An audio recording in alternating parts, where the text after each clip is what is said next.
Mbote na bino bandeko eza bino mama Rekilumbu Shembo TV oya salaka émission ya Ezu Please émission na biso mingi tolekisanga na makambo ya kolamba moko pe ba concert moko pe makambo mboka po toza congolais il faut pe tolandaka pe makambo mboka baya mwasi na baya mobali na pesi na ba abonné na nga nyonso ba bonjour na bino ba bisous na bino opena na quotité akota mi abonné akomi retrouver na eloko moko banda ko lukata ya kolamba na lisolo moko vra banda ko luka ayoka me retrouver pe pa mama Ariette tanso banda lukata mso alambata mwa pondo alibondo alamba mosaka bisa osangisa na mosaka alamba loso pembe loso kosangisa na ba vegetable boko kuta yango tozosenga na bino boko takaka bomi abonné massivement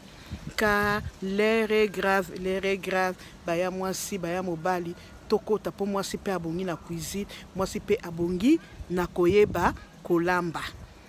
muso akozala ta muso akolamba bindi basaka pondu talamba pondu bwebingi bololo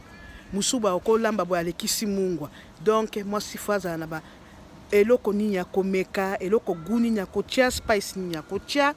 pote biloko eleka kitoko boko taka bomi abonné oza bino Rekilumbu Shembo masoleza kitoko ya boyo mi abonné te bofungola motema bolaki yango pe bo partageaka yango pe baya mwasi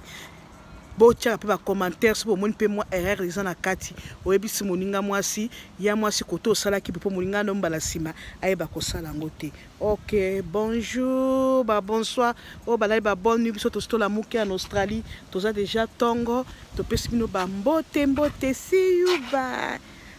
moi pesa makasi biso to bandi moi na base na ba Europe bazali na ba Mali biso en Australie to bandi moi. Ok, bye.